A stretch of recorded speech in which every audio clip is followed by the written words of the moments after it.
या अय्युहल्लज़ीना आमनू अतीउल्लाह व अतीउर रसूल व उलिल अम्रि मिनकुम फ़इन तनाज़अतुम फ़ी शैइन फरुद्दूहु इलल्लाहि वर रसूल इन कुंतुम तु'मिनूना बिल्लाहि वर रसूल इन कुंतुम तु'मिनूना बिल्लाहि वल यौमिल आखिर ज़ालिका खैरुम व अहसनु तावीला।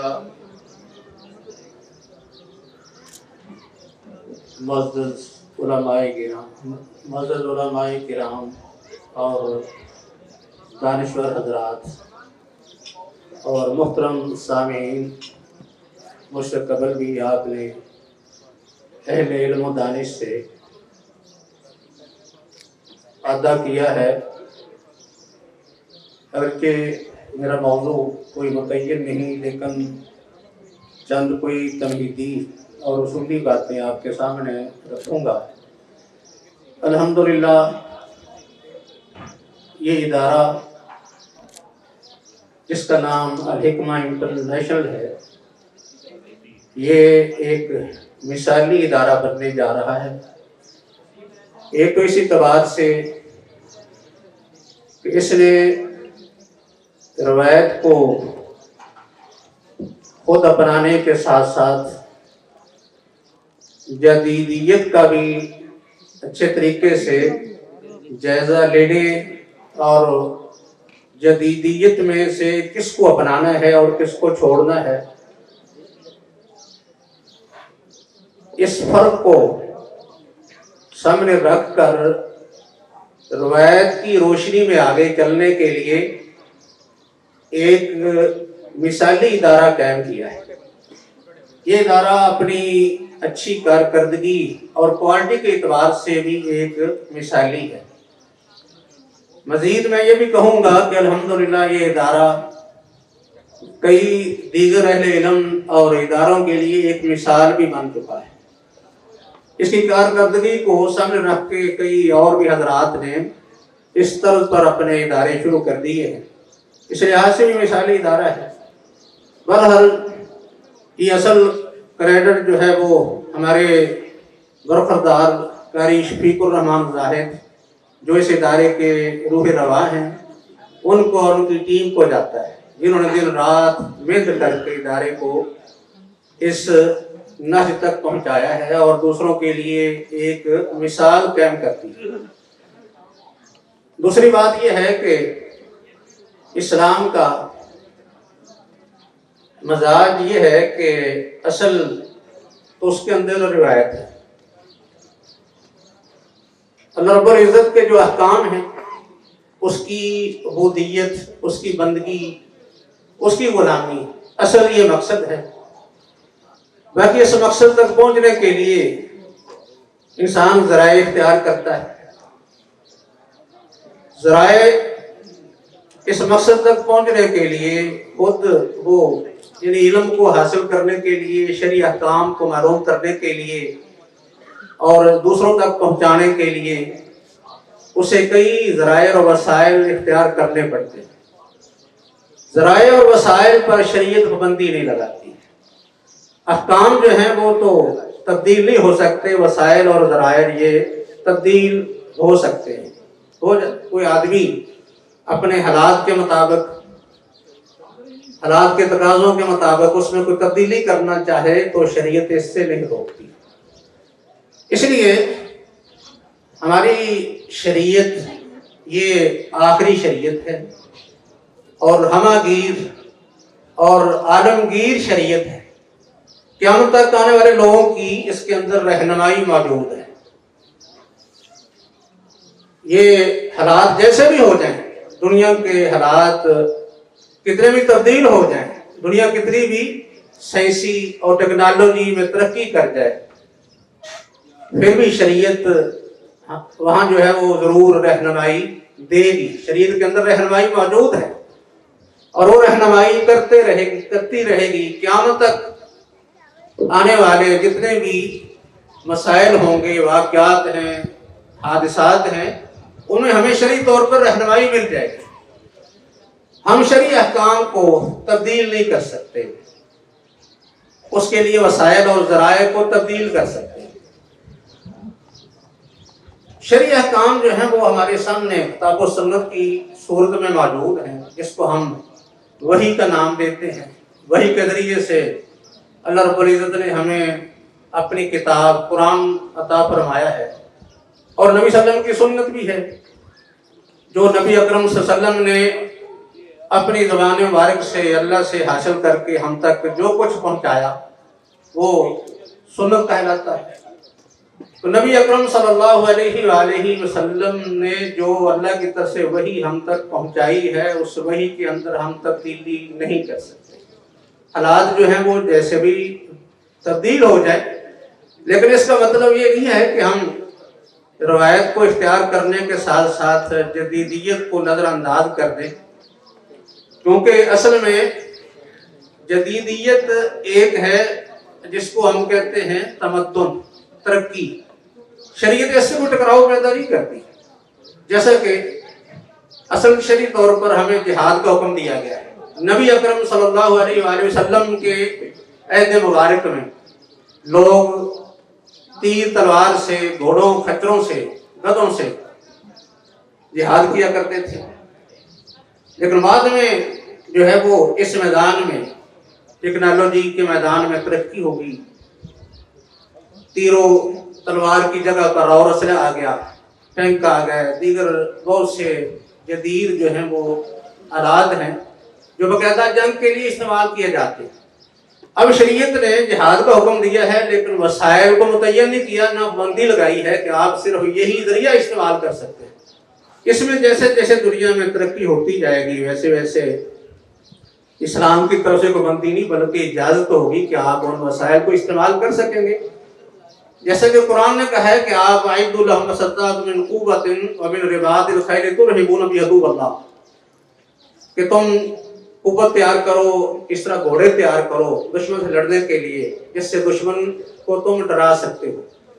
तो हमने ये भी देखना है कि उस वक्त कुव्वत कौन सी थी जिससे दुश्मन मरूब होता था, और आज कौन सी कुव्वत है जिससे हम दुश्मन को हरासा कर सकते हैं, डरा धमका सकते हैं।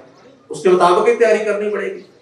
इसलिए हमारा दीन जो है वो तमद्दुन से नहीं टकराता, लेकिन सकाफत और कल्चर असल जो है उसके बारे में हमें ये तरीक़ेकार अपनाने की ज़रूरत है कि हम किसी का कोई कल्चर, किसी का कोई रस्म व रवाज या किसी का कोई उर्फ जो हमारी नज़र में आए, जिसका हमारे साथ सामना हो, उसको हम रवायत की छाननी से ज़रूर परखेंगे, उसकी छाननी करेंगे कि कौन सी चीज़ इसमें सही है और कौन सी सही नहीं है।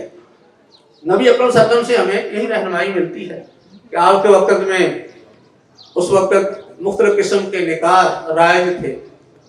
आपने 3 किस्म के जो निकाह उनके यहाँ मारूफ थे उनको ख़त्म कर दिया, और एक किस्म का निकाह जो आज हमारे यहाँ मारूफ है ये बाकी रखा है।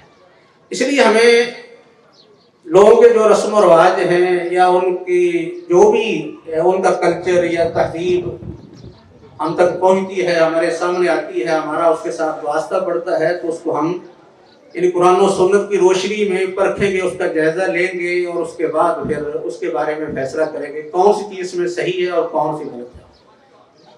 हमारे यहाँ ये आम तौर पर बात जो है ये मारूफ है। कई दफ़ा हम ये बात कह देते हैं कि ज़माना बदलने से, हालात बदलने से अहकाम बदल जाते हैं। इसके बारे में बुनियादी उसूल ये है कि असल में शरई अहकाम जो हैं वो नहीं बदलते।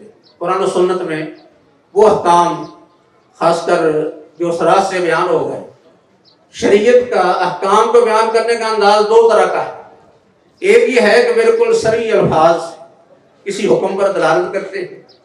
बाद दफ़ा ये होता है कि शरीयत कुछ अहकाम को कुछ असबाब और इल्लतों के साथ मुतल्लिक कर देती है कि जहाँ भी वो सबब या इल्लत पाई जाएगी वहाँ हुक्म होगा, और जहाँ नहीं होगी वहाँ हुक्म नहीं होगा।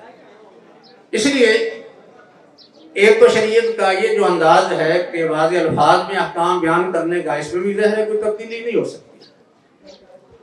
दूसरा अंदाज कि शरीयत के अहकाम को कुछ असबाब इल्लतों के साथ मुअल्लक़ कर दिया है, तो इसमें भी हम ऐसे मसाइल, ऐसे वाक़यात जो नए पैदा होंगे उनमें देखेंगे क्या उनमें वही इल्लतें व असबाब मौजूद हैं जो उन अहकाम में हैं जिनके बारे में शरीयत ने वजाहत कर दी है। अगर शरीयत के अंदर जो अहकाम सरी और वाज़े हैं और वो अहकाम जिनको इल्लतों के साथ शारे ने मुअल्लक़ कर दिया है, अगर उनके मुताबिक वो मसला हल होता है, वाज़े तरीके से हल हो जाता है, फिर बात करने की ज़रूरत नहीं। वाज़े किसी काम के बारे में कहा जाए कि ये हराम है, नाजायज़ है, या किसी को कह दिया जाए ये वाजिब है, जो काम वाजिब है या शरीयत ने उसको हराम कर दिया, इसमें तो बात करने की ज़रूरत ही नहीं है। लेकिन वो अहकाम जिनको शारे ने इल्लतों और असबाब के साथ मुअल्लक़ कर दिया है, उन पर जो है वो हम ऐसे नए पेश आने वाले मसाइल को जो है वो क़ियास करके उनका हुक्म मालूम कर सकते हैं। मज़ीद और भी अहले इल्म ने कुछ मसादर किताबों सुन्नत से अखज़ की है, जिस तरह की उर्फ़ है, इसी तरह मसाले मुसलह हैं, सद्दुल ज़राए है, उर्फ़ है। इनमें से भी किसी एक मस्दर को अपना कर जो नए पेश आने वाले मसाइल हैं उनका हल किया जा सकता है। बहुत दफ़ा ये होता है कि किसी एक शरई हुक्म जो बिल्कुल वाज़ेह है, मतलब कोई काम करना ज़रूरी है या जिस काम से सरी तौर पर ममानत आ गई है, हुर्मत आ गई है, उस पर अमल करना मुश्किल हो जाता है। ऐसी मिसालें हमें हदीस से भी मिलती हैं, कुरान से मिलती हैं। कुरान ने जिक्र किया है कि अगर कोई आदमी भूख से मर रहा हो, प्यास से भूखा मर रहा हो, तो वो हराम खा के अपनी जान बचा सकता है। इसी तरह अगर कोई आदमी सफ़र में है तो या बीमार है, सफ़र और बीमारी की वजह से नमाज कसर कर सकता है, या अगर सफ़र में है, बीमारी में है, रोज़ा रखना उसके लिए मुश्किल बन रहा है, तो वो रोज़ा छोड़ सकता है, बाद में उसकी कज़ा कर ले। तो ये हुक्म के अंदर हालात के मुताबिक एक तब्दीली है, जिसे आम तौर पर आज लोग कहते हैं कि हालात के मुताबिक अहकाम भी बदल जाएंगे, और उसमें असल वो जो शरई अहकाम हैं उनकी तब्दीली मुराद देते हैं। हालांकि ये मुराद नहीं, ये आर्जी तौर पर बाज़ दफ़ा कुछ असबाब या मवाने पैदा हो जाते हैं जिनकी वजह से वक्ती तौर पर शरई हुक्म पर अमल करना मुश्किल होता है, मुमकिन नहीं होता। मुस्तकिल कोई मुज्तहिद फकीह हुक्म तब्दील नहीं करता, वक्ती तौर पर अपना फतवा बदल लेता है। पहले वो ये फतवा देता है कि मुर्दार खाना, शराब पीना ये हराम है, लेकिन अगर वो समझता है किसी को मजबूरी पड़ गई, कोई आदमी भूखा मर रहा है, तो उस वक्त तो उसको इजाज़त देता है कि आप शराब पीकर कोई और चीज़ अगर नहीं मिल रही तो मजबूर होकर शराब पीकर या मुर्दार खा के अपनी जान बचा सकते हैं। उसने असल शरई हुक्म तब्दील नहीं किया, सिर्फ अपना फतवा तब्दील किया है, और ये तब्दीली सिर्फ आर्जी होती है। असल में वो अहकाम जिनके बारे में कहा जाता है कि हालात बदलने से, ज़माने बदलने से अहकाम भी बदल जाते हैं, इससे मुराद वो अहकाम हैं जिनका ताल्लुक जो है वो उर्फ के साथ इस तरह होता है कि शारे ने उनको उर्फ के साथ ही मुअल्लक़ कर दिया होता है। मतलब ये होता है कि उनकी तफसीर में, उनकी वजाहत में जो है वो आइंदा पेश आने वाले तमाम के तमाम हालात समोए हुए हैं, अल्लाह ने समेट दिए। आइंदा पेश आने वाले हर किस्म के वाक़यात जो हैं उसके अंदर दाखिल होते हैं, शामिल होते हैं। इन्हीं से मुराद ये है कि ऐसे अहकाम जिनको शारे ने उर्फ के साथ मुअल्लक़ किया है और उनकी तत्मीक उर्फ के साथ ही मुअल्लक़ कर दी है, मरबूत कर दी है, तो उनमें हालात बदलने से हुक्म बदल जाएगा। ये बात जो है वो डॉक्टर अब्दुल करीम ज़ैदान ने अपनी किताब वजीज़ फी उसूल फ़िक़्ह में बड़े अच्छे तरीके से बयान किया। जैसे उन्होंने इसकी मिसाल दी है कि मिसाल के तौर पर कोई आदमी किसी चीज़ खरीदता है और उसमें इख्तियार उसको ये दिया जाता है कि आप देखकर फैसला कर सकते हैं, जिसको इख्तियार रोयत कहते हैं। इख्तियार रोयत देखने का इख्तियार, कि देखने के बाद अगर उसे पसंद आए तो ले ले, अगर पसंद ना आए तो छोड़ दे। वो कहते हैं कि बाद दफ़ा यानी हालात इस तरह के बनते हैं कि एक आदमी से एक मकान खरीदता है, तो वो मकान एक ही एक शक्ल का होता है, वो सौदा कर ले और शर्त ये रख ले कि मैं देखकर फैसला करूंगा, उसे ये रोयत का इख्तियार रहेगा। लेकिन अगर इस तरह की सूरत बन जाए। इस तरह के आज हम देखते हैं कि लोग मुख्तलिफ स्कीमों में ऐसे मकान बनाते हैं जिनका जो है वो तर्ज एक ही तरह का होता है, एक ही शक्ल और सूरत, एक ही डिज़ाइन और एक ही नक्शा होता है। इनमें से कोई शख्स एक मकान देख ले और बाकी तमाम का सौदा कर ले तो उसको इख्तियार दो ये तो बाकी नहीं है। यहाँ ये हालात तब्दील हुए तो साथ हुक्म भी तब्दील हो गया।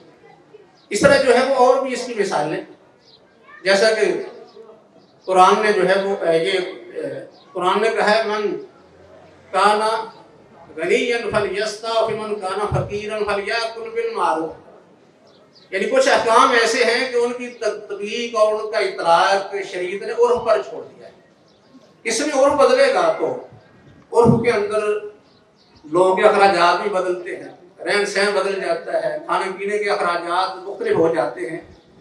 तो जिस तरह उर्फ तकादा करेगा उसके मुताबिक वो शख्स यतीम के बाल से कुछ ले सकता है, कितना ले सकता है जो रिवाज के मुताबिक उसकी ज़रूरत को पूरा कर सके। ऐसे जो है वो हदीस में नबी सल्लल्लाहु अलैहि वसल्लम ने फरमाया कि ज़कातुल फितर के अंदर कि ज़कातुल फितर में आदमी जौ से इस तरह खजूर और मुनक्का से एक साथ देगा। ये उस वक्त की बुनियादी जो है वो खुराकें थी जो आमतौर पर लोग इस्तेमाल करते थे। आजकल उसकी जगह पर कोई और चीज़ आ जाए जो उस वक्त मारूफ नहीं थी और हमें लोग इस्तेमाल नहीं करते थे, इस तरह के चावल है, इस तरह गंदम बहुत कम थी, आज जो है वो गंदम का रवाज पड़ गया। या आज जो है वो लोग ज़्यादा अपनी ज़रूरतें जो है वो नकदी से पूरा करते हैं। तो जब किसी शरई हुक्म को इशारे ने रवाज के साथ उर्फ के साथ मुअल्लक़ कर दिया हो तो उसकी तब्दीली से यानी शरई हुक्म जो है वो तब्दील हो जाएगा। असल में जो शरई अहकाम है वो तब्दील नहीं होते। ये यानी एक बुनियादी एक तसव्वुर था जो मैंने आपके सामने रखा है। अल्लाह ताला से दुआ है कि हमें वो असल उसका जो दीन वही की सूरत में हमारे सामने मौजूद है उसको अपनाने की और उसको एक छलनी और छाननी बना के जो जदीद मामलात हैं उनको परखने की और फिर उनमें से जो अच्छा है उसको अपनाने की, जो शरीर की नज़र में बुरा है उसको ठुकराने की हमें तौफीक अता फरमाए। वमा अलैना इल्लल बलाग। बहुत बहुत शुक्रिया। उसकी लिमिट्स क्या है? तो मैं यहाँ एक थोड़ा सा इस्तिफ़सार करना चाहूँगा कि एक तो तमद्दुन की शक्ल है कि जैसे साइंस और टेक्नोलॉजी की फील्ड में, मैनेजमेंट साइंसेस के अंदर, इंतज़ाम और इंसराम के अंदर माशी तौर पर, सियासी तौर पर और माशरती तौर पर चीज़ों को मैनेज करने के लिए क्या गैर मुस्लिमों के से कोई इस्तिफ़ादा किया जा सकता है? इसकी लिमिट्स क्या हो सकती हैं अगर इस्तिफ़ादा किया जा सकता है?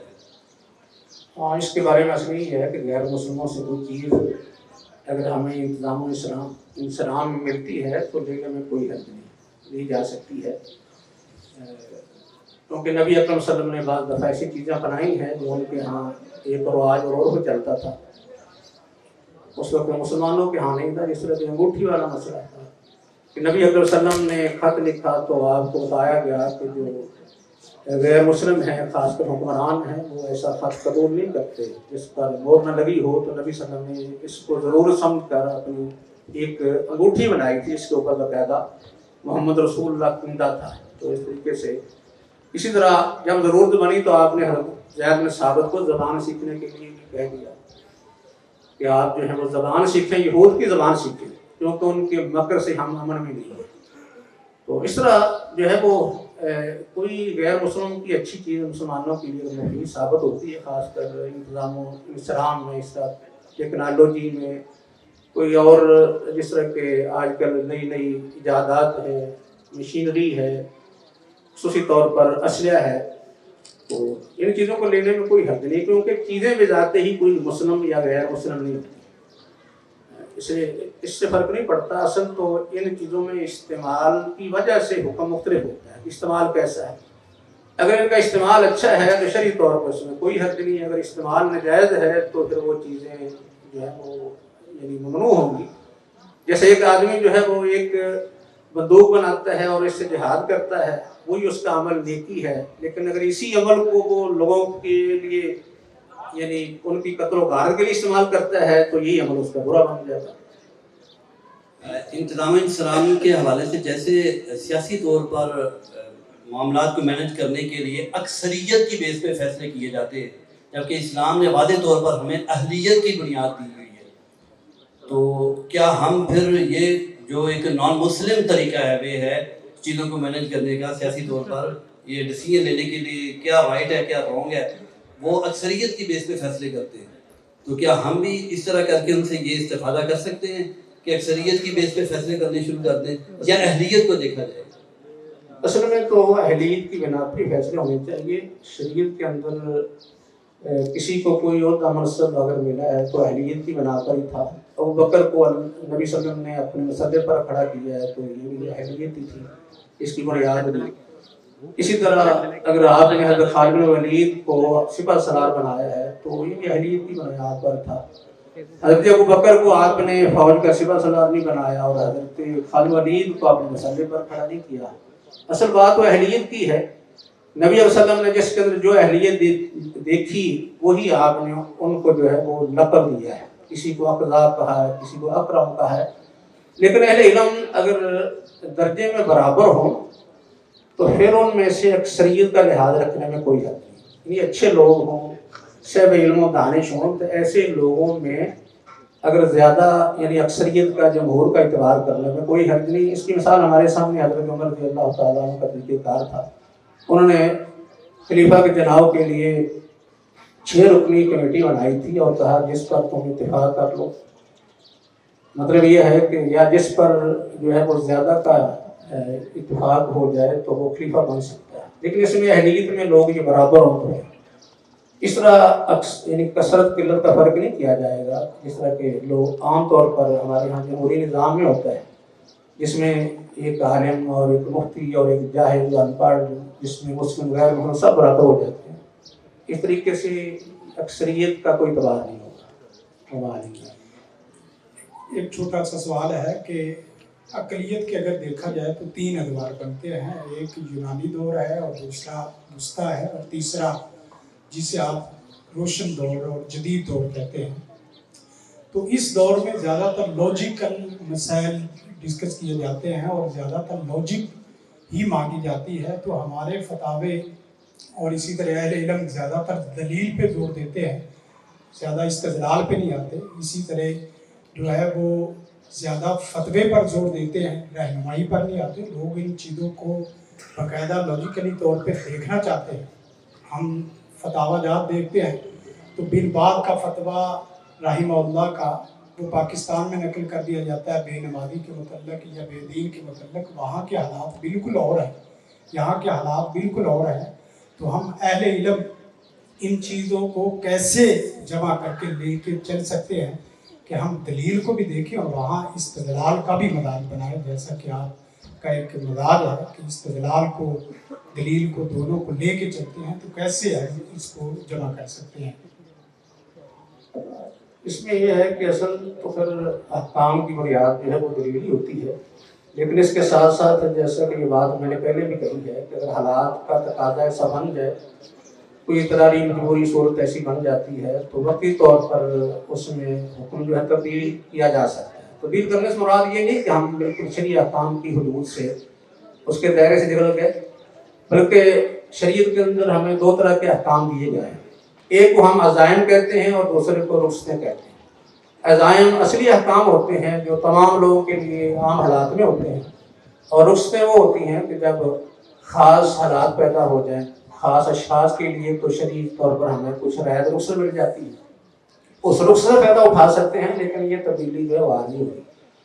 دوسرا یہ ہے کہ ہمارے علماء کو یہ بھی چاہیے کہ وہ جیسے دلائل کی بنیاد پر شرعی احکام بیان کرتے ہیں، ویسے لوگوں کو جو ہے اس کے مقاصد وغیرہ بھی بیان کریں۔ لاجیکل جو ہے وہ بیان کرنے میں کوئی حرج نہیں ہے، بلکہ بعض دفعہ جو ہے یہ مطلوب ہوتا ہے، کیونکہ خاص کر اس وقت جس طرح کے دنیا جو ہے وہ بڑے ماڈرن دور میں ہے، یہ لوگ شرعی دلیل کے بعد یہ پوچھتے ہیں، پہلے اس کا فائدہ نقصان یہ طلب کرتے ہیں۔ اس لیے اہل علم کو ایسا کرنے میں کوئی حرج نہیں، بلکہ کرنا چاہیے، کیونکہ یہ ذریعہ وسیلہ ہے نا، ایک ذریعہ وسیلہ ہے جس काम के करने से ज़रिए को या सीधे को इख्तियार करने से दीन का फायदा होता हो, दीन की तबलीग में वो मामल साबित होती है, तो उसे इख्तियार कर लेना चाहिए। हमें जो है वो ऐसी चीज़ें कुरान में मिलती हैं, हदीस के अंदर मिलती हैं। कुरान जो है वो दलील वैसे ही अहकाम बयान कर सकता था, लेकिन बहुत से अहकाम ऐसे हैं बाकायदा कुरान ने उसके साथ फ़ायदे भी बयान किए हैं। जैसे ये फरमाया कि वाला को फिर किसास या हयात या उलिल अलबाब, किसास का हुक्म दिया और साथ फ़ायदा भी बता दिया कि किसास का जो हुक्म है ये इसलिए है कि इससे लोगों की जानें महफूज होती है। तो इसकी बारे में कई मिसालें दी जा सकती हैं, जैसे कि कुरान ने शराब और जुए को हराम किया है और बाद में उसका जो फ़ायदा नुकसान है वो भी साथ बयान कर दिया है। नबी अकरम सल्लल्लाहु अलैहि वसल्लम ने भी कई दफ़ा एक शरई हुक्म बयान किया और साथ उसकी कोई तौजीह भी बयान कर दी, उसकी कोई वजह इल्लत सबब ये भी बयान कर दिया।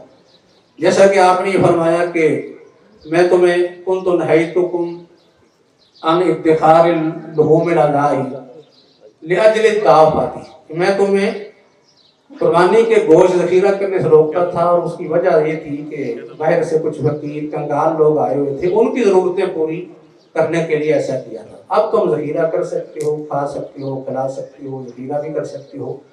तो नबी सल्लल्लाहु अलैहि वसल्लम ने यानी बाज़ दफ़ा अहकाम बयान करते हुए साथ वजह भी बयान कर दी। इसलिए जो है वो जब कोई आदमी किसी को कोई किसी मसले में हुक्म बयान करता है तो दलील भी देनी चाहिए और इसके साथ साथ कोई उसकी यानी अकली तौजीह करने में शरई तौर पर कोई हर्ज नहीं की जा सकती है, लेकिन तकल्लुफ़ से नहीं एक आदमी ऐसी तौजीहात करता करे कि वो दीन को शरई अहकाम को जो है वो कोई साइंस की किताब बना दे। बहुत ज़्यादा तकल्लुफ़ करने की ज़रूरत थी, लेकिन जो मुमकिन हद तक है या जिसमें बहुत ज़्यादा तकल्लुफ़ नहीं है, ऐसी कुछ तौजीहात मकासद ये बयान किए जा सकते हैं।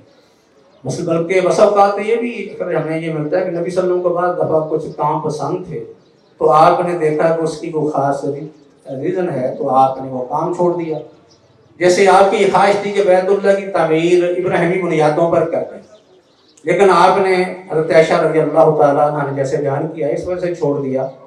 ये काम जो है पसंद तो था, लेकिन इस दफ़ा इस वक्त करने से इसका नुकसान ये होगा कि ये लोग नए नए मुसलमान हुए, कहीं दोबारा वो इस्लाम से बिदअत न जाए, कुफ्र में न चले जाए, इस वजह से आपने इस अमल को छोड़ दिया है।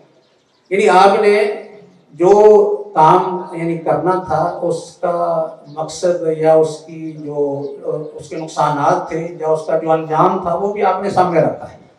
इस तरह जो है वो कुछ तौजीहात अगर बयान की जाए तो कोई हर्ज नहीं। कुछ अहकाम तो ऐसे हमें मिलते हैं किताब और सुन्नत से कि नसूस के अंदर ही उनका मकसद कोई तौजीह, कोई अकली लिहाज से कोई उसकी वजह जो है वो बयान कर दी जाती है। लेकिन अगर कोई साहिब इल्म अपने पास से बयान कर दे तो ये भी जायज़ है। जैसे मिसाल के तौर पर ये हम वज़ू करते हैं तो वज़ू का मकसद भी हदीस में आ गया कि इससे इंसान के आज़ाद साफ हो जाते हैं, गुनाहों की सफाई हो जाती है। मज़ीद इसका कोई और फ़ायदा बयान कर दिया जाए, जिस तरह के ये पीछे जो कोरोना का दौर गुजरा है इसमें अलीम बयान करते थे कि ये वज़ू जो है, वज़ू के मकासद में अल्लाह ने ये भी रख दिया है कि जब कोई आदमी 5 दफ़ा अपने हाथ अपने पाँव धोता है तो इससे जरासीम खुद ही साफ होते रहते हैं। इस तरह सजदा करता है तो सजदे में आपने फरमाया कि अपनी जो पेशानी है वो ज़मीन के ऊपर अच्छी तरह लगा लो, हत्ता कि आप खुद इस तरह अपनी पेशानी चपका लेते थे कि आपकी पेशानी पर कीचड़ लग जाता था। आपने यहाँ तक बयान किया है कि आप जो है तर्र वजह का या अपना तर्र वजह का कि अपनी पेशानी ज़मीन पर लगाओ। लेकिन मैंने खुद एक कालम पढ़ा था कि एक आदमी ने लिखा कि सैंसी उसने ये तौजीह की कि जब कोई आदमी अपना माथा ज़मीन पर रखता है तो ज़मीन के अंदर अल्लाह ने ये सलाहियत रखी है कि वो बीमारी जो जरासीम है वो अपनी तरफ खींच लेती है। इसलिए ज़मीन पर सजदा करने वाला आदमी जो है वो बहुत सी बीमारियों से बच सकता है। तो अगर इस तरह करके कोई तौजीह अगर तकल्लुफ़ के बगैर कर ले और ऐसी तौजीह हो जिसका जिक्र कुरान हदीस में नहीं है तो कोई हर्ज नहीं। जज़ाकुमुल्लाह खैरा। जिंदगी शऊर से, अल हिक्मा इंटरनेशनल।